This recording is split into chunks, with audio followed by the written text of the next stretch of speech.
ആധ്യാത്മികതയിൽ പറയുന്നത് എന്താണെന്ന് വെച്ച് കഴിഞ്ഞാൽ നമ്മുടെ ഗുരുക്കന്മാരും മാസ്റ്റേഴ്സൊക്കെ പറഞ്ഞിരിക്കുന്നത് ഫിയർ എന്ന് പറയുന്നത് ഇറ്റ് ഈസ് ബേസിക്കലി ഏതൊരു ഭയത്തിൻ്റെയും പേടിയുടെയും അടിസ്ഥാനമായിട്ടുള്ള കാര്യം എന്താണെന്ന് വെച്ചാൽ ഫിയർ ഓഫ് ഡെത്ത്. മരണഭയമാണ് എല്ലാ ഭയത്തിൻ്റെയും കാരണമെന്ന് അവർ പറഞ്ഞു വെച്ചിട്ടുണ്ട്. അപ്പോൾ സമയത്തെക്കുറിച്ചുള്ള ഡെഫിനേഷൻ എന്താണ്? ഒന്ന്, രണ്ട് ചിന്തകൾക്കിടയിലുള്ള ഗ്യാപ്പാണ് വാസ്തവത്തിൽ സമയം എന്നൊരു ഡെഫിനേഷൻ ഉണ്ട്. കാസ് ആൻഡ് എഫക്റ്റ്. കാസ് എന്ന് പറയുന്നത് കാരണം എന്നുള്ളത് പ്രഭാവമായിട്ട് മാറാൻ ഉതകുന്ന ശക്തിയാണ് വാസ്തവത്തിൽ സമയം. സോ അങ്ങനെ ഒരു ഡെഫിനേഷനും വരുന്നുണ്ട്. നമ്മൾ വെയിറ്റ് ചെയ്യണ സമയത്ത് ടൈം സ്ലോ ആയിരിക്കും. നമ്മൾ ലേറ്റ് ആകുന്ന സമയത്ത് ടൈം ഫാസ്റ്റ് ആകും. നമുക്ക് ദുഃഖം വരണ സമയത്ത് ടൈം എങ്ങനെയാണെന്ന് വെച്ച് കഴിഞ്ഞാൽ നമ്മളെ കൊന്നു തള്ളണ മാതിരിയുള്ള ഫീലിംഗാണ് നമുക്ക് ഉണ്ടാവുക. ഹാപ്പി ആയിട്ടിരിക്കുന്ന അവസരങ്ങൾ നമ്മുടെ കയ്യിലുള്ള സമയത്ത് നമുക്ക് സമയം മതിയാവില്ല, ഷോർട്ടായിട്ട് തോന്നും. ടൈം എൻഡ്ലെസ് ആയിട്ട് തോന്നും നമുക്ക് വേദനയുള്ള സമയത്ത്. ഭൗതിക തലത്തിൽ വന്ന് നോക്കണ സമയത്ത്, ഈ സൃഷ്ടി സംഹാരങ്ങൾക്കിടയിൽ വന്ന് നോക്കണ സമയത്ത് ടൈമിൻ്റെ കണക്ക് വേറെയാണ്. അതേസമയം നമ്മുടെ ആന്തരിക ലോകത്ത്, ഉള്ളിലുള്ള നമ്മുടെ വികാരങ്ങളുടെ, നമ്മുടെ ഫീലിങ്സിൻ്റെ ഒക്കെയുള്ള ലോകത്ത് വരുന്ന സമയത്ത് അതിൻ്റെ ഭാവം വേറെയാണ്. അപ്പോൾ ആ ടൈമിൻ്റെ അർത്ഥം തന്നെ വേറെയാണ്. ടൈം എന്നുള്ള കാര്യം പോലും നമുക്ക് വേറെ തരത്തിലാണ് നമുക്ക് അപ്പോൾ തോന്നുക. കണ്ണടച്ചിരുന്ന് നമ്മൾ കുറേ നേരം കഴിയുമ്പോഴേക്കും നമ്മൾ ഈ ടൈം ഇല്ലാത്തൊരു ലോകത്തേക്കല്ലേ പോകുന്നത്. നമ്മുടെ ഉള്ളിൽ ചിന്തകളില്ലാത്തൊരു ലോകത്തേക്കല്ലേ പോകുന്നത്. നമ്മുടെ ഉള്ളിൽ വികാരങ്ങളില്ലാത്തൊരു ലോകത്തേക്കല്ലേ പോകുന്നത്. അപ്പോൾ ഈ ചിന്തകളും വികാരങ്ങളും ഇതിൽ നിന്നൊക്കെ വിട്ട് നമ്മൾ ഉള്ളിലേക്ക് പോകുന്ന സമയത്ത് നമ്മൾ ചെല്ലണത് ഈ സോഴ്സിലേക്കാണ്. ആ സോഴ്സിൽ ടൈം എറ്റേണലാണ്, ബോധം എറ്റേണലാണ്, എനർജി എറ്റേണലാണ്, അനന്തമാണത്, അനശ്വരമാണ്.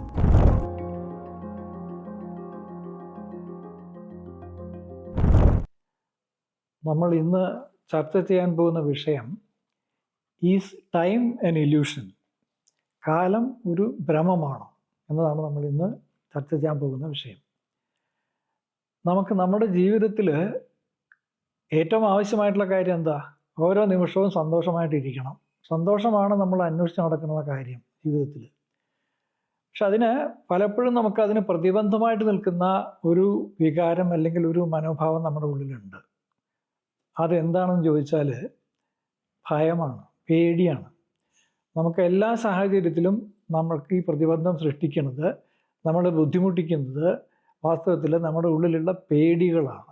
പേടികൾ എന്ന് പറഞ്ഞാൽ, ചെറിയ കുട്ടിയായിരിക്കുമ്പോൾ ഭാവിയെക്കുറിച്ചൊരു ആശങ്ക ഉണ്ടാകും. ചെറിയ കുട്ടിയായിരിക്കുമ്പോൾ തന്നെ എന്താകും, എങ്ങനെയാകും എന്നുള്ളൊരു ഭയം നമ്മുടെ ഉള്ളിൽ വരാൻ സാധ്യതയുണ്ട്. അത് കഴിഞ്ഞ് നമ്മളൊരു സ്കൂളിലോ കോളേജിലോ ഒക്കെ ചെന്ന് കഴിഞ്ഞാൽ പിന്നത്തെ ഭയം ഫെയിലിയർ, തോൽവിയെക്കുറിച്ചുള്ള ഭയമാണ്. നമുക്ക് പരീക്ഷയിൽ നമ്മൾ ജയിക്കുമോ, നമ്മൾ ഉദ്ദേശിച്ച രീതിയിൽ നമുക്ക് വിജയം കിട്ടുമോ എന്നുള്ള കാര്യങ്ങളെക്കുറിച്ചൊക്കെ ആലോചിക്കും തോറും നമുക്ക് ഭയം ഉണ്ടായിക്കൊണ്ടേയിരിക്കും അതിൽ. അത് കഴിഞ്ഞ് നമ്മൾ ഇനിയിപ്പോൾ ഒരു ജോലി പ്രവേശിക്കുകയോ അല്ലെങ്കിൽ ഒരു ബിസിനസ് തുടങ്ങുകയോ ഒക്കെ ചെയ്തു കഴിഞ്ഞാൽ അവിടെയും ഇത് തന്നെ. ജോലി പ്രവേശിച്ചു കഴിഞ്ഞാൽ പ്രൊമോഷൻ കിട്ടുന്നതിനെക്കുറിച്ചുള്ള ആശങ്ക, സുപ്പീരിയേഴ്സിൻ്റെ അടുക്കൽ നിന്നുള്ള അവരോടുള്ള ഭയം, അവരെ പ്രീതിപ്പെടുത്താനുള്ള ശ്രമം, അതുകൊണ്ടുണ്ടാകുന്ന ആശങ്ക, ഇതിങ്ങനെ പോകുന്നു. ഈ ഭയത്തിൻ്റെ ഒരു ലൈൻ ഇങ്ങനെ പോയിക്കൊണ്ടേയിരിക്കും. ഇതും കഴിഞ്ഞാൽ നമ്മൾ ഇനി ഒരു ഫാമിലി ലൈഫിലേക്ക് വരികയാണ്. കല്യാണം കഴിച്ച് കുട്ടികളൊക്കെ വരുമ്പോൾ റിലേഷൻഷിപ്പ്, ബന്ധങ്ങളെക്കുറിച്ചുള്ളൊരു ഭയം വരും. ഇവരൊക്കെ നമ്മുടെ കൂടെ എപ്പോഴും ഉണ്ടാവുമോ, നമ്മളെ വിട്ടിട്ട് പോകുമോ, ഇങ്ങനെ ഇടയ്ക്കിടയ്ക്ക് ഓരോരോ സന്ദർഭങ്ങളിൽ ഈ ഭയം ഇങ്ങനെ നമ്മളെ ശല്യപ്പെടുത്തിക്കൊണ്ടേയിരിക്കും. വേറെ പ്രശ്നങ്ങളൊന്നുമില്ല, സന്തോഷമായിട്ടിരിക്കുന്ന സന്ദർഭമാണെങ്കിൽ പോലും ഇങ്ങനെയുള്ള ചിന്തകൾ നമ്മുടെ ഉള്ളിൽ വന്ന് നമ്മളെ ശല്യപ്പെടുത്തിക്കൊണ്ടേയിരിക്കും. അപ്പോൾ ഇതൊരു എന്താ പറയുക, നമ്മുടെ ജീവിതത്തിൽ തുടർന്ന് നമ്മളെ കഷ്ടപ്പെടുത്തിക്കൊണ്ടിരിക്കുന്ന ഒരു മനോഭാവമാണ് ഈ ഭയം എന്ന് പറയുന്നത്. ഇതിൽ ഏറ്റവും രസകരമായിട്ടുള്ള, ഏറ്റവും തമാശയായിട്ടുള്ള ഭയം എന്താണെന്ന് വെച്ച് കഴിഞ്ഞാൽ, നമുക്ക് പൈസ ഇല്ല, ദരിദ്രരായിരിക്കുന്ന സമയത്ത് നമ്മൾ ധനവാന്മാരാകുമോ എന്നുള്ളതിനെക്കുറിച്ചുള്ള ആശങ്ക വരും. ഇപ്പോൾ അതാ കുറേ പൈസ കിട്ടി ധനവാന്മാരായിക്കഴിഞ്ഞാലുള്ള പ്രശ്നം എന്താണെന്ന് വെച്ചാൽ ഇത് കയ്യിൽ നിൽക്കുമോ എന്നുള്ളതിനെക്കുറിച്ചുള്ള പേടിയായി. അപ്പോൾ അങ്ങനെ നോക്കുമ്പോൾ എന്ത് നമുക്ക് കിട്ടിയാലും ഏത് സാഹചര്യത്തിലായാലും ഈ ഭയം നമ്മളെ തുടർന്ന് പിന്തുടർന്നുകൊണ്ടിരിക്കുക എന്നുള്ളത് ജീവിതത്തിൻ്റെ ഒരു ഭാഗമായിട്ടാണ് നമ്മൾ കാണുന്നത്. അപ്പോൾ നമ്മുടെ ആധ്യാത്മികതയിൽ പറയുന്നത് എന്താണെന്ന് വെച്ച് കഴിഞ്ഞാൽ, നമ്മുടെ ഗുരുക്കന്മാരും മാസ്റ്റേഴ്സൊക്കെ പറഞ്ഞിരിക്കുന്നത് ഫിയർ എന്ന് പറയുന്നത് ഇറ്റ് ഈസ് ബേസിക്കലി ഏതൊരു ഭയത്തിൻ്റെയും പേടിയുടെയും അടിസ്ഥാനമായിട്ടുള്ള കാര്യം എന്താണെന്ന് വെച്ചാൽ ഫിയർ ഓഫ് ഡെത്ത്. മരണഭയമാണ് എല്ലാ ഭയത്തിൻ്റെയും കാരണമെന്ന് അവർ പറഞ്ഞു വെച്ചിട്ടുണ്ട്. അപ്പോൾ അങ്ങനെ നോക്കുമ്പോൾ ഇപ്പോൾ ഈ മരണഭയം എന്ന് പറഞ്ഞാൽ എന്താ? മരണഭയം എന്ന് പറഞ്ഞാൽ വാസ്തവത്തിൽ ഈ കാലത്തിനോട് ബന്ധപ്പെട്ടാണ്, ടൈമിനോട് ബന്ധപ്പെട്ടതാണ്. നമ്മൾ എത്ര നാൾ ജീവിച്ചിരിക്കും, എത്ര ദിവസം ഉണ്ടാവും, എത്ര കൊല്ലം നമ്മുടെ ആയുസ് ഉണ്ടാവും, ഇങ്ങനെ സമയമായിട്ട് ബന്ധിതമായിട്ടുള്ള കാര്യങ്ങളാണ് നമുക്ക് മരണഭയത്തിൻ്റെ മൂലകാരണം. അപ്പോൾ ഈ സമയത്തെക്കുറിച്ച് നമ്മൾ കുറച്ചുകൂടെ ഡീപ്പറായിട്ട് നമ്മൾ മനസ്സിലാക്കണം. സമയത്തെക്കുറിച്ച് നമുക്ക് മനസ്സിലാക്കാൻ സാധിച്ചാൽ ഒരു പക്ഷേ നമ്മുടെ ഉള്ളിൽ നിന്ന് മരണഭയം മാറ്റാൻ സാധിച്ചെന്നും വരും. അപ്പോൾ സമയത്തെക്കുറിച്ചുള്ള ഡെഫിനിഷൻ എന്താണ്, നിർവചനങ്ങൾ എന്താണ്? സയൻറ്റിസ്റ്റ് ആണെങ്കിലും മറ്റ് മഹാന്മാരാണെങ്കിലും ഒക്കെ പറഞ്ഞിരിക്കുന്നത് എന്താണെന്ന് വെച്ച് കഴിഞ്ഞാൽ പലതരത്തിൽ അവർ ടൈമിനെ ഡിഫൈൻ ചെയ്തിട്ടുണ്ട്. ഒന്ന്, time is the gap between two thoughts. രണ്ട് ചിന്തകൾക്കിടയിലുള്ള ഗ്യാപ്പാണ് വാസ്തവത്തിൽ സമയം എന്നൊരു ഡെഫിനേഷൻ ഉണ്ട്. പിന്നെ വേറൊന്ന്, നമ്മുടെ സൃഷ്ടി കാലത്തെക്കുറിച്ച് പറയുന്ന സമയത്ത് ബാബുജി പറഞ്ഞിരിക്കുന്ന ഒരു ഡെഫിനേഷൻ എന്താണെന്ന് വെച്ച് കഴിഞ്ഞാൽ, ഈ സൃഷ്ടി ഉണ്ടാകണം എന്നുള്ള ചിന്ത ആ കേന്ദ്രത്തിൽ ഉദിക്കുന്ന സമയത്ത് ആ ചിന്തയ്ക്കും അതിൻ്റെ ആക്ഷൻ, അതിൻ്റെ പ്രവൃത്തി മണ്ഡലത്തിലേക്ക് അത് വരുന്നതിനും ഇടയ്ക്കുള്ള ഗ്യാപ്പാണ് ടൈം എന്ന് പറഞ്ഞിട്ടുണ്ട്. The gap between the thought and the action. ക്രിയേഷൻ്റെ ടൈമിൽ ഈ ഗ്യാപ്പ് വരുന്നത് ഇങ്ങനെയാണ് ടൈം ഉണ്ടാകണത് എന്നാണ് ബാബുജിയുടെ ഡെഫിനേഷൻ. എന്ന് പറയുമ്പോൾ അതിന് വേറൊരു നിർവചനവും ബാബുജി തരുന്നുണ്ട്. എന്താണെന്ന് വെച്ച് കഴിഞ്ഞാൽ, ഇപ്പോൾ ഒരു ചിന്ത, ആ ചിന്ത ആക്ഷനിലേക്ക് പോകുന്നതിൻ്റെ ഇടയിൽ, ആക്ഷൻ ആകുന്നവരേക്കും എന്താണ് ഉണ്ടാകുക? ഒരു ചിന്തയിൽ നിന്ന് അത് ആക്ഷനായിട്ട് മാറി പ്രവൃത്തി മണ്ഡലത്തിലേക്ക് വരുന്നതിനിടയിൽ ഉണ്ടാകണം എന്താണ്? ആ പ്രവൃത്തി ചെയ്യാനുള്ള ശക്തി.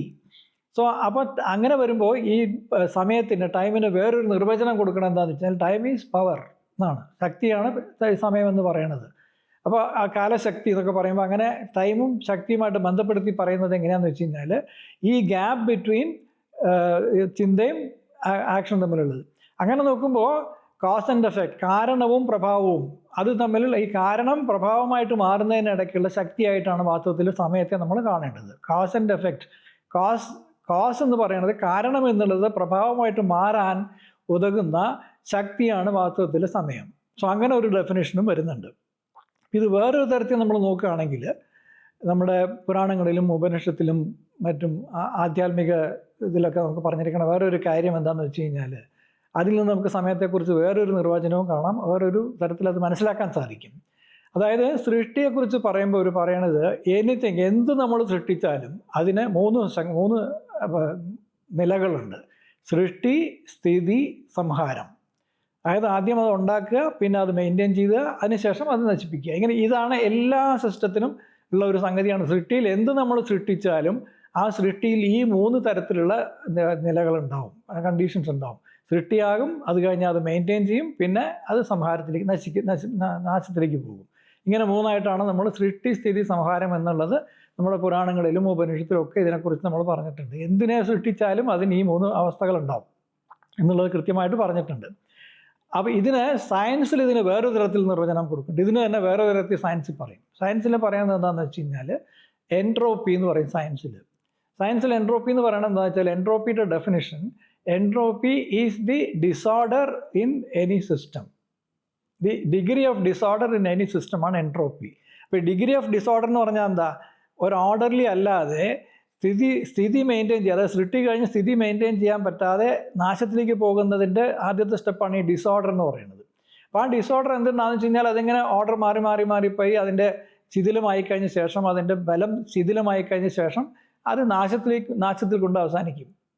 അപ്പോൾ അതാണ് എൻട്രോപ്പി എന്ന് പറയുന്നത്. അപ്പോൾ എൻട്രോപ്പി എന്ന് പറയുമ്പോൾ തന്നെ സയൻസിൽ തന്നെ ഈ മൂന്ന് സ്ഥിതികളുടെ കാര്യം സയൻസും അംഗീകരിക്കുക എന്നുള്ളതാണ് അതിൻ്റെ അർത്ഥം. സൃഷ്ടി, സ്ഥിതി, സംഹാരം. സംഹാരത്തിലേക്ക് വരുമ്പോൾ അതിൻ്റെ ഡിഗ്രി എത്രത്തോളം സംഹാരത്തിലേക്ക് പോകാനുള്ള സ്ഥിതിയിലാണ് ഈ വസ്തു അല്ലെങ്കിൽ ഈ സിസ്റ്റം നിൽക്കുന്നത് എന്നതിൻ്റെ ഒരു മെഷറാണ് വാസ്തവത്തിൽ എൻട്രോപ്പി എന്ന് പറയുന്നത്.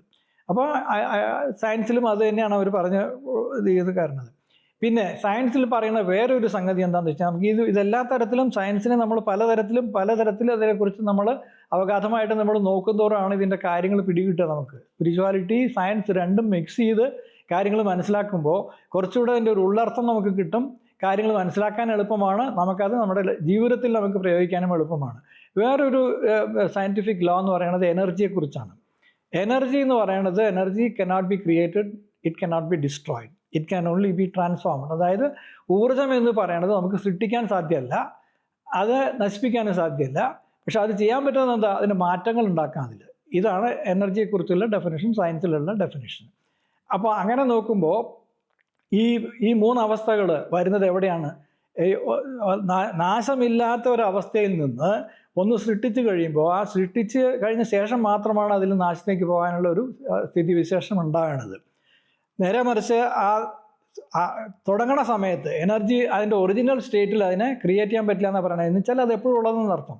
ക്രിയേറ്റ് ചെയ്യാൻ പറ്റാത്തൊരു സംഗതി എന്ന് പറഞ്ഞാൽ എന്താ, സൃഷ്ടിക്കാൻ പറ്റാത്തൊരു സംഗതി എന്ന് പറഞ്ഞാൽ എന്താ, അത് എപ്പോഴും നിലനിൽക്കുന്ന ഒരു സംഗതിയാണ്. അതുകൊണ്ടാണ് അതിനെ സൃഷ്ടിക്കേണ്ട കാര്യമില്ല. നേരെ മറിച്ച് ആ സൃഷ്ടിയിൽ നിന്ന് അതിനെ ഒരു മാറ്റങ്ങൾ കൊടുക്കുന്ന സമയത്ത് നമ്മൾ വാസ്തവത്തിൽ ഇപ്പോൾ നമ്മൾ ഈ സൃഷ്ടി എന്ന് പറയുന്നത് നമ്മൾ ധരിക്കുന്നത് മുഴുവൻ ഈ സൃഷ്ടി, അതായത് ഒരു മാറ്റമില്ലാത്ത അവസ്ഥയിൽ നിന്ന് ഒരു വസ്തു മാറി ഈ ക്രിയേഷൻ എന്നുള്ള സ്ഥിതിയിലേക്ക് വരുന്നതിനാണ് നമ്മൾ സൃഷ്ടി എന്ന് പറയുന്നത്. അപ്പോൾ അങ്ങനെ നോക്കുമ്പോൾ ഇതിൻ്റെ മൂലമായിട്ടുള്ള ആ സോഴ്സ് എന്ന് പറയില്ലേ, ആ സോഴ്സ് എന്ന് പറയുന്നിടത്ത് എന്താണെന്ന് വെച്ച് കഴിഞ്ഞാൽ അത് ഈ എനർജി വരുന്നത് സോഴ്സിൽ നിന്നാണ്. ഊർജം എന്ന് പറയണത് അതിൻ്റെ സ്രോതസ്സിൽ നിന്നാണ് അത് സ്റ്റാർട്ട് ചെയ്യുന്നത്. ആ സ്രോതസ്സിൻ്റെ അവസ്ഥ എന്താ, അവിടെ ഒരിക്കലും അതിനെ സൃഷ്ടിക്കാൻ പറ്റില്ല. എന്ന് വെച്ചാൽ അത് എപ്പോഴും പെർമനൻ്റ് ആയിട്ടുള്ളതാണ്. അതിനെ നശിപ്പിക്കാൻ പറ്റില്ല, അതിന് മാറ്റങ്ങളെ ഉണ്ടാക്കാൻ പറ്റുള്ളൂ. അപ്പോൾ ആ സ്രോതസ്സിൽ നിന്ന്, അല്ലെങ്കിൽ നമ്മുടെ സിസ്റ്റത്തിൽ പറയുന്ന സെൻറ്റർ എന്ന് പറയുന്ന, കേന്ദ്രം എന്ന് പറയുന്ന അവസ്ഥയിൽ നിന്ന് ഒരു മാറ്റം ഉണ്ടാക്കുന്നതാണ് വാസ്തവത്തിൽ സൃഷ്ടിയായിട്ട് നമ്മൾ കാണുന്നതൊക്കെ. അപ്പോൾ അങ്ങനെ നോക്കുമ്പോൾ ഈ പറഞ്ഞ എന്താ പറയുക, സൃഷ്ടി സ്ഥിതി സംഹാരം ഇതൊക്കെ വരുന്നത് എവിടെയാണ്, ഈ കേന്ദ്രത്തിൽ നിന്ന് മാറി സൃഷ്ടിയായിട്ട് പുറത്തേക്ക് വന്ന ശേഷം, മാറ്റങ്ങൾ ഉണ്ടാക്കി കൊണ്ടുവന്ന ശേഷമാണ് ഈ സ്ഥിതിവിശേഷം ഉണ്ടാകുന്നത്. അപ്പോൾ അങ്ങനെ നോക്കുന്ന സമയത്ത് നമ്മൾ മനസ്സിലാക്കേണ്ട ഒരു കാര്യം എന്താണെന്ന് വെച്ച് കഴിഞ്ഞാൽ, അപ്പോൾ ഈ ടൈം, ഉദാഹരണത്തിന് സമയം എവിടുന്നാണ്, സമയം ഉണ്ടാകുന്നിടത്ത്, അതായത് സ്രോതസ്സിൻ്റെ സ്ഥലത്ത് അവിടെ എങ്ങനെയാ വെച്ചാൽ അത് എപ്പോഴും ഉള്ളതാണ്. അതിന് മാറ്റങ്ങളില്ലാത്ത ഒരവസ്ഥയാണ് എനർജി, നമ്മുടെ സമയം, ആ സ്രോതസ്സിൽ നിന്ന് വരുന്ന ആ സമയത്ത് ബോധം, ഇതൊക്കെ തന്നെ എങ്ങനെയാണെന്ന് വെച്ച് കഴിഞ്ഞാൽ ഒരു തരത്തിലുള്ള സൃഷ്ടിയും ഇല്ലാതെ, എന്ന് വെച്ചാൽ സൃഷ്ടിക്കാൻ പറ്റാത്ത രീതി എന്ന് പറയുമ്പോൾ പെർമനൻ്റ് ആയിട്ടുള്ള സംഗതികളാണ് ഈ ബോധവും എനർജിയും ഒക്കെ അവിടെ നിന്ന് വരുന്ന ആ സംഗതികളൊക്കെ. അപ്പോൾ ആ അവസ്ഥയിൽ നിന്ന് സൃഷ്ടിയായിട്ട് പുറത്തേക്ക് വന്ന ശേഷമാണ് ഈ മാറ്റങ്ങളൊക്കെ നമ്മുടെ ഉള്ളിൽ ഉണ്ടാകുന്നത്. അപ്പോൾ എന്ന് വെച്ചാൽ അതിൻ്റെ അർത്ഥം എന്താണെന്ന് വെച്ച് കഴിഞ്ഞാൽ, എനർജി വരുന്നതും സ്രോതസ്സിൽ നിന്നാണ്. Energy cannot be created, energy cannot be destroyed, it can only B transformed എന്ന് പറയുമ്പോൾ സ്രോതസ്സിൽ നിന്നാണ് അത് വരുന്നത്. അപ്പോൾ ആ സ്രോതസ്സിൻ്റെ ക്വാളിറ്റിയും അത് തന്നെയാണ്. അതിനൊരിക്കലും സൃഷ്ടിക്കേണ്ട ആവശ്യമില്ല, സൃഷ്ടിക്കാൻ പറ്റില്ല, അതേമാതിരി നശിപ്പിക്കാനും പറ്റില്ല. നേരെ മറിച്ച് അതിൽ നിന്ന് മാറ്റങ്ങൾ ഇങ്ങനെ വന്നുകൊണ്ടേയിരിക്കും. ആ മാറ്റങ്ങൾ വന്നുകൊണ്ടിരിക്കുന്നതാണ് വാസ്തവത്തിൽ ക്രിയേഷൻ എന്ന് പറയുന്നത്. അപ്പം അങ്ങനെ നോക്കുമ്പോൾ ടൈം എന്ന് പറയുന്നതും അവിടുന്ന് വരുന്നതാണ്. ടൈം അവിടുന്ന് വരുന്ന സമയത്ത് വന്ന ശേഷമാണ് ഈ മാറ്റങ്ങൾ ഉണ്ടാകുന്നത്. ആ ടൈം എന്ന് പറയുന്നത് സൃഷ്ടിയിൽ നിന്ന് തുടങ്ങുന്ന സമയത്ത് അത് ഒരിക്കലും സൃഷ്ടിക്കാൻ പറ്റാത്തത്, നശിപ്പിക്കാൻ പറ്റാത്ത ഒരു അവസ്ഥയിലാണ് ടൈം അവിടെയുള്ളത്, കാലം എന്നുള്ളത് അവിടെയുള്ളത്. സൃഷ്ടിച്ച് കഴിഞ്ഞ ശേഷം ഈ ഭാഗത്തേക്ക് ഇപ്പുറത്തേക്ക് കടന്നു വരുമ്പോൾ ഈ പറഞ്ഞ എൻട്രോപ്പി, അല്ലെങ്കിൽ ഈ നമ്മുടെ ഉപനിഷത്തിലൊക്കെ പറഞ്ഞിരിക്കുകയാണ് സൃഷ്ടി സ്ഥിതി സംഹാരം, ഈ 3 അവസ്ഥകളിലോട് ബന്ധിപ്പിച്ചിട്ടായിരിക്കും അത് ഈ ഭാഗത്തേക്ക് കടന്നു വരുമ്പോൾ നമുക്ക് ഉണ്ടാകുന്നത്. അപ്പം അങ്ങനെ നോക്കുമ്പോൾ ഈ ടൈമിൻ്റെ ഒരു പ്രത്യേകത എന്താണെന്ന് വെച്ച് കഴിഞ്ഞാൽ, നമുക്ക് ടൈം എന്ന് പറഞ്ഞാൽ നമ്മൾ ക്ലോക്കിൽ കാണുന്നതാണ്. പക്ഷെ അത് നമ്മുടെ ഇൻ്റർപ്രിട്ടേഷനാണ്. നമ്മളതിനെ എങ്ങനെ എന്താ പറയുക, ഒരു തരത്തിൽ നമ്മളതിനെ എക്സ്പ്ലെയിൻ ചെയ്യാൻ വേണ്ടി നമ്മൾ ഉണ്ടാക്കി വെച്ചിരിക്കുന്നതാണ്. അപ്പോൾ വാസ്തവത്തിൽ അങ്ങനെയല്ല. ടൈമിൻ്റെ സ്ഥിതി എന്താണെന്ന് വെച്ച് കഴിഞ്ഞാൽ, ടൈം നമ്മൾ ഫീൽ ചെയ്യണത് എങ്ങനെയാണെന്ന് വെച്ച് കഴിഞ്ഞാൽ, നമ്മുടെ ഉള്ളിൽ നമ്മുടെ വികാരങ്ങൾക്കനുസരിച്ച്, നമ്മുടെ സൈക്കോളജിക്കൽ കണ്ടീഷൻ അനുസരിച്ചാണ് നമ്മൾ ടൈമിനെ നമ്മൾ മനസ്സിലാക്കുന്നത് പലപ്പോഴും. ഒരു ഉദാഹരണത്തിന്, time is slow when we wait for that, when we wait for something. നമ്മൾ എന്തെങ്കിലും ഒരു കാര്യത്തിന് ഒരാളെ നമ്മൾ വെയിറ്റ് ചെയ്ത് നിൽക്കുകയാണെന്ന് വിചാരിക്കുക. ഇന്ന സമയത്തിന് വരും എന്ന് പറഞ്ഞ ഒരാളെ നമ്മൾ വെയിറ്റ് ചെയ്ത് നിൽക്കുകയാണെങ്കിൽ, ആ വെയിറ്റ് ചെയ്യും തോറും ടൈം നമുക്ക് സ്ലോ ആയിട്ട് തോന്നും. അത് മൂവ് ചെയ്യണേ ഇല്ല, എത്ര നേരമായി ഞാൻ നിൽക്കണോ, മൂവ് ചെയ്യുന്നില്ല എന്നുള്ളൊരു കണ്ടീഷനിലാണ് നമ്മൾ ഉണ്ടായിരിക്കുക. Time is fast when you are late. നമുക്കൊരു സ്ഥലത്തേക്ക് എത്തിപ്പെടാൻ നമുക്ക് സമയം ഇല്ല, സമയമായി നോക്കുന്തോറും എന്തായിരിക്കും ടൈം വളരെ ഫാസ്റ്റായിട്ട് പോകണ മാതിരി തോന്നുന്നു. നമുക്ക് സമയമായില്ലേ, ഇത്ര മിനിറ്റേ ഉള്ളോ എന്നുള്ള മട്ടിൽ ടൈം നമ്മുടെ ഉള്ളിൽ, അപ്പോൾ ടൈം ഫാസ്റ്റായിട്ടാണ് പോണത്. നമ്മൾ വെയിറ്റ് ചെയ്യണ സമയത്ത് ടൈം സ്ലോ ആയിരിക്കും, നമ്മൾ ലേറ്റ് ആകുന്ന സമയത്ത് ടൈം ഫാസ്റ്റ് ആകും. അതേമാതിരി നമുക്ക് ടൈം വളരെ എന്താ പറയുക, ഡെഡ്ലി ആണ്. Time is deadly when we R sad. നമുക്ക് ദുഃഖം വരണ സമയത്ത് ടൈം എങ്ങനെയാണെന്ന് വെച്ച് കഴിഞ്ഞാൽ നമ്മളെ കൊന്ന് തള്ളണ മാതിരിയുള്ള ഫീലിംഗാണ് നമുക്ക് ഉണ്ടാവുക. ഇത്ര നേരമായി, ഇത്ര കഷ്ടമായി, ഇത്രയും നാൾ ഞാനിങ്ങനെ കൊല്ലങ്ങളായിട്ട് ഞാനിങ്ങനെ സഫർ ചെയ്യണമെന്നുള്ള മട്ടിൽ നമുക്ക് time becomes deadly when you are sad. അത് അതിൻ്റെ വേറൊരു പ്രത്യേകതയാണ്. Time is short when you are happy. നമുക്ക് ഒന്ന് സന്തോഷമുള്ള സമയത്ത് എങ്ങനെ വെച്ചാൽ സമയം പോരാ, നമുക്ക് ഇത്രയേ ഉള്ളൂ എന്നുള്ള മട്ടിൽ നമുക്ക് ടൈം വളരെ ഷോർട്ടായിട്ട് തോന്നും. നമ്മൾ ഹാപ്പി ആയിട്ടിരിക്കുന്ന അവസരങ്ങൾ നമ്മുടെ കയ്യിലുള്ള സമയത്ത് നമുക്ക് സമയം മതിയാവില്ല, ഷോർട്ടായിട്ട് തോന്നും. Time is endless when you are in pain. നമുക്ക് വേദനയുള്ള സമയത്ത് ടൈം അവസാനിക്കാത്തൊരു സംഗതിയാണ്. ഇത് എത്ര നേരമായത് ഇങ്ങനെ എന്നുള്ള മട്ടിൽ നമുക്ക് ടൈം എൻഡ്ലെസ് ആയിട്ട് തോന്നും നമുക്ക് വേദനയുള്ള സമയത്ത്. Time is long when you feel board. നമുക്ക് ബോറടിക്കുന്ന സമയത്ത് ടൈം ഒരുപാട് നീളമുള്ള മാതിരി തോന്നും. എത്ര നേരം ഞാനിതിങ്ങനെ ഇത് ചെയ്യാന്നുള്ളത് അങ്ങനെ പോകും നമ്മൾ. സോ ഓരോ സമയത്തും ഏതൊരു സാഹചര്യത്തിലും നമ്മൾക്ക് ടൈം നമുക്ക് തോന്നിപ്പിക്കണത് എങ്ങനെയാണെന്ന് വെച്ച് കഴിഞ്ഞാൽ നമ്മുടെ ഉള്ളിലുള്ള ഫീലിംഗ് അനുസരിച്ച്, നമ്മുടെ സൈക്കോളജിക്കൽ കണ്ടീഷൻ അനുസരിച്ച്. സോ ഇങ്ങനെയാണ് ടൈം നമുക്ക് വാസ്തവത്തിൽ നമുക്ക് അനുഭവപ്പെടുന്നത്. അപ്പോൾ ഈ ടൈമിന് ഞാൻ പറഞ്ഞ മാതിരി എങ്ങനെ വെച്ചാൽ, ഭൗതിക തലത്തിൽ വന്ന് നോക്കണ സമയത്ത്, ഈ സൃഷ്ടിസ്ഥിതി സംഹാരങ്ങൾക്കിടയിൽ വന്ന് നോക്കണ സമയത്ത് ടൈമിൻ്റെ കണക്ക് വേറെയാണ്. അതേസമയം നമ്മുടെ ആന്തരിക ലോകത്ത്, ഉള്ളിലുള്ള നമ്മുടെ വികാരങ്ങളുടെ, നമ്മുടെ ഫീലിങ്സിൻ്റെ ഒക്കെയുള്ള ലോകത്ത് വരുന്ന സമയത്ത് അതിൻ്റെ ഭാവം വേറെയാണ്. അപ്പോൾ ആ ടൈമിൻ്റെ അർത്ഥം തന്നെ വേറെയാണ്. ടൈം എന്നുള്ള കാര്യം പോലും നമുക്ക് വേറെ തരത്തിലാണ് നമുക്ക് അപ്പോൾ തോന്നുക. അപ്പം ഇങ്ങനെയൊക്കെ വരുന്ന സമയത്ത് ഈ ഭയം, ടൈമിനെ കുറിച്ചുള്ള ഭയം, അപ്പോൾ അത് പോകണമെങ്കിൽ എങ്ങനെയാണ് പോവുക? ടൈം ഈ പറഞ്ഞ മാതിരി ഷോർട്ടാണ്, ലോങ് ആണ്, അല്ലെങ്കിൽ എന്താ പറയുക, ബോറടിക്കുന്ന സമയത്ത് കൂടുതലാകുന്ന സമയത്ത്, അല്ലെങ്കിൽ കുറയണ സമയത്ത് കൂടുതലും കുറവും ഒക്കെ ആയിട്ട് ഇങ്ങനെ മാറി മാറി വന്നുകൊണ്ടിരിക്കുന്ന ഒരു എന്താ പറയുക, ഒരു പ്രതീതിയായിട്ട് നമുക്ക് തോന്നുന്നത് ഈ ഭൂലോകത്തുള്ള ഈ സൃഷ്ടിസ്ഥിതി സംഹാരത്തിൻ്റെ നടുക്ക് നിന്നുകൊണ്ട് നമ്മൾ ടൈമിനെ കാണുമ്പോഴാണ്. അപ്പോൾ അതിൻ്റെ കൂടെ ഈ ഭയം ഉണ്ടാവും. എത്ര ഉണ്ടാകുമോ, ഇത് കുറേ നാളത്തേക്ക് കൂടുമോ, വേദന ഉണ്ടെങ്കിൽ ഇനി എത്ര ദിവസം ഉണ്ടെന്നറിയില്ല വേദന, അല്ലെങ്കിൽ ഇനി എത്ര നേരം ഉണ്ടെന്നറിയില്ല വേദന. ഇങ്ങനെ ഈ സമയത്തിൻ്റെ കൂടെ കിടന്ന് കളിച്ച് നമുക്ക് ഭയവും ആശങ്കയും ഒക്കെ ഉണ്ടാക്കുന്നത് എപ്പോഴാന്ന് വെച്ച് കഴിഞ്ഞാൽ, നമ്മൾ ഈ സമയത്തെ ഈ ഭൂലോകത്ത് അല്ലെങ്കിൽ ഈ സൃഷ്ടിസ്ഥിതി സംഹാരം എന്ന് പറയുന്ന അവസ്ഥയിൽ നിന്നുകൊണ്ട് കാണുമ്പോഴാണ് നമുക്ക് ഈ പ്രശ്നം വരുന്നത്. അപ്പോൾ ഇതിനൊരു സൊല്യൂഷൻ എന്താണ്, ഒരു പരിഹാരം എന്താണ്? ഈ ഞാൻ പറഞ്ഞില്ലേ, ടൈം ഈസ് എൻ ഇല്യൂഷൻ ആണോ അല്ലയോ, കാലം ഒരു ഭ്രമമാണോ അല്ലയോ എന്നുള്ളതല്ലേ നമ്മുടെ ചർച്ചാ വിഷയം. അത് എപ്പോൾ ഭ്രമമാകുന്നു എന്ന് വെച്ച് കഴിഞ്ഞാൽ, നമ്മൾ അതിൻ്റെ പിടിയിൽ ചെന്ന് പെട്ട് കഴിയുമ്പോൾ അതൊരു ഭ്രമമാണ്. അപ്പം നമ്മുടെ ഉള്ളിലുള്ള വികാരങ്ങൾക്കും, നമ്മുടെ എന്താ പറയുക, സാഹചര്യങ്ങൾക്കും, നമ്മുടെ ഉള്ളിലുള്ള സംസ്കാരങ്ങൾക്കും ഒക്കെ അനുസരിച്ചായിരിക്കും നമ്മൾ ടൈമിനെ ഫീൽ ചെയ്യണതും, ടൈമിനെ നമ്മൾ മനസ്സിലാക്കണതും, ടൈമിൻ്റെ അനുഭവം നമ്മളെ സ്വാധീനിക്കുന്നതും. പക്ഷേ നമുക്ക് സപ്പോസ് ഞാൻ പറഞ്ഞില്ലേ, സോഴ്സ് ഇത് തുടങ്ങണ സ്ഥലത്ത്, സൃഷ്ടിസ്ഥിതി സംഹാരം എന്നുള്ളത് അല്ലാതെ ഈ സംഗതി സോഴ്സിൽ നിന്ന് തുടങ്ങണ സമയത്ത് ഇതിന് നാശമില്ല. Energy cannot be destroyed, cannot be created. നമ്മൾ പറഞ്ഞ മാതിരി time also cannot be created, cannot be destroyed at the source. ബോധം അതുമാതിരിയാണ്. ബോധം അതേമാതിരി എപ്പോഴും അതിന് സൃഷ്ടിയല്ല ചെയ്യണം, അത് എപ്പോഴും ഉള്ളതാണ്. എന്ന് വെച്ചാൽ ഈ ലോകം അല്ലെങ്കിൽ ഈ ബ്രഹ്മാണ്ടം ജനിക്കുന്ന സമയത്ത് തന്നെ ഉള്ള സംഗതികളാണ്. അതൊരിക്കലും നശിച്ചിട്ടുമില്ല, ഒരിക്കലും അതിനെ ഉണ്ടാക്കിയിട്ടുമില്ല. അതങ്ങനെ നിൽക്കും, എപ്പോഴും ഉണ്ടാവും അത്. അപ്പോൾ ആ സ്ഥലത്ത് നമ്മൾ ഈ ടൈമിനെ നമ്മൾ പിടിക്കാൻ പറ്റിയാൽ ടൈം ബിക്കംസ് എറ്റേണൽ. അതിന് മരണമില്ലാത്ത അവസ്ഥയാണ് അവിടെ ടൈമിന്. അപ്പോൾ ആ അവസ്ഥ നമ്മളെ കൊണ്ടുവരാൻ പറ്റുകയാണ്, നമ്മുടെ ഉള്ളിൽ കൊണ്ടുവരികയാണെങ്കിൽ നമുക്ക് ഈ കാലത്തെക്കുറിച്ചുള്ള ഭ്രമമോ കാലത്തെക്കുറിച്ചുള്ള ഭയമോ ആശങ്ക നമ്മുടെ ഉള്ളിൽ ഉണ്ടാവില്ല. നമ്മൾ അതിനാണ് മെഡിറ്റേഷൻ ചെയ്യണത്. നമ്മളിപ്പോൾ ഹാർട്ട്ഫുൾനെസ്സിൽ മെഡിറ്റേറ്റ് ചെയ്യുമ്പോൾ എന്താ നമുക്ക് സംഭവിക്കണേ? കണ്ണടച്ചിരുന്ന് നമ്മൾ കുറേ നേരം കഴിയുമ്പോഴേക്കും നമ്മൾ ഈ ടൈം ഇല്ലാത്തൊരു ലോകത്തേക്കല്ലേ പോണത്. നമ്മുടെ ഉള്ളിൽ ചിന്തകളില്ലാത്തൊരു ലോകത്തേക്കല്ലേ പോണത്. നമ്മുടെ ഉള്ളിൽ വികാരങ്ങളില്ലാത്തൊരു ലോകത്തേക്കല്ലേ പോണത്. അപ്പോൾ ഈ ചിന്തകളും വികാരങ്ങളും ഇതിൽ നിന്നൊക്കെ വിട്ട് നമ്മൾ ഉള്ളിലേക്ക് പോകുന്ന സമയത്ത് നമ്മൾ ചെല്ലണത് ഈ സോഴ്സിലേക്കാണ്.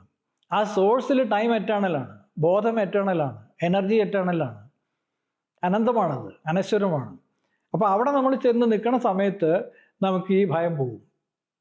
അപ്പോൾ അതുകൊണ്ടാണ് പലപ്പോഴും നമ്മുടെ മാസ്റ്റേഴ്സ് തന്നെ പലപ്പോഴും പറഞ്ഞിട്ടുണ്ട്, അതായത് നമ്മൾ മെഡിറ്റേഷൻ ചെയ്യുന്നത് വാസ്തവത്തിൽ മരണത്തെക്കുറിച്ചുള്ള ഒരു ട്രെയിനിങ് ആണ് നമുക്ക് മെഡിറ്റേഷൻ കിട്ടുന്നതെന്നൊരു ഒരിക്കൽ മാസ്റ്റർ പറഞ്ഞിട്ടുണ്ട്.